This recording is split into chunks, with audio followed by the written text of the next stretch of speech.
PM care कोई सरकारी fund नहीं है, इसकी सरकारी ऑडिट नहीं होती, ये आरटीआई के दायरे में नहीं आता। और तो और प्रधानमंत्री कार्यालय ने तो यहां तक कह दिया कि पीएम केयर सार्वजनिक अधिकार के क्षेत्र में भी नहीं आता है। पर जब विपक्षी दलों ने आपसे सवाल पूछा तो आप पुराने 20 साल पुराने उदाहरण लेके आए कि ये पब्लिक है, ये सब जानती है, अंदर क्या है बाहर क्या है ये पब्लिक है, ये सब जानती है। नमस्कार साथियों, आज देश के सामने सबसे बड़ी चुनौती क्या है? किस देश के अक्षम्य अपराध के कारण भारत मां के 20 सपूतों ने शहादत दी?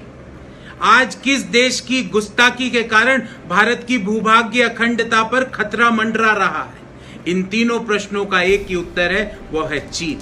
पर जब भी विपक्षी दल या विपक्षी दल के नेता सीमाओं की स्थिति के बारे में सत्तारूढ़ दल से सवाल करते हैं तो वो सवाल का उत्तर देने की बजाय 20 साल पुरानी राजीव गांधी फाउंडेशन का उदाहरण लेके आते हैं, जिसके बारे में मैं विस्तार से चर्चा करूंगा। पर वो आपको वर्तमान समय में पीएम केयर का चीन की सरकार और चीन की कंपनियों के साथ क्या संबंध है, इसके बारे में कोई जानकारी नहीं देते। मैं आज उसके बारे में सवाल पूछूंगा, पर उससे पहले आपको यह बताना चाहता हूं कि पीएम केयर कोई सरकारी फंड नहीं है, इसकी सरकारी ऑडिट नहीं होती, ये आरटीआई के दायरे में नहीं आता। और तो और प्रधानमंत्री कार्यालय ने तो यहां तक कह दिया कि पीएम केयर सार्वजनिक अधिकार के क्षेत्र में भी नहीं आता है।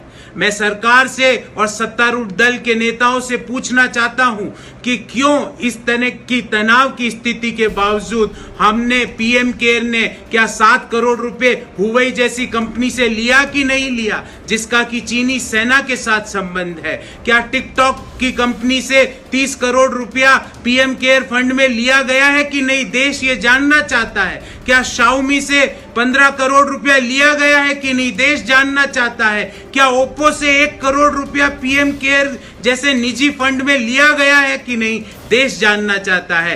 क्या पेटीएम, जिसमें कि 38% हिस्सेदारी चीनी कंपनियों की है, क्या 100 करोड़ रुपया पीएम केयर फंड में पेटीएम से लिया गया है कि नहीं, इसके बारे में कोई जानकारी नहीं दी जाती। 20 साल पुरानी बातें निकाली जाती है। मैं सरकार से पूछना चाहता हूं, सत्तारूढ़ दल से भी पूछना चाहता हूं कि पिछले 6 साल से तो आप ही की सरकार थी, आपको पिछले 6 साल में राजीव गांधी फाउंडेशन में आपको कोई कमी नहीं लगी। पर जब विपक्षी दलों ने आपसे सवाल पूछा तो आप पुराने 20 साल पुराने उदाहरण लेके आए। मैं आपको बताना चाहता हूं कि राजीव गांधी फाउंडेशन का प्रति वर्ष खातों की ऑडिट की जाती है और फॉरेन कंट्रीब्यूशन रेगुलेशन एक्ट के अंतर्गत प्रति वर्ष होम मिनिस्ट्री में फाइलिंग की जाती है। और अभी तक कभी भी राजीव गांधी फाउंडेशन की ऑडिट रिपोर्ट में नेगेटिव नकारात्मक टिप्पणी नहीं है।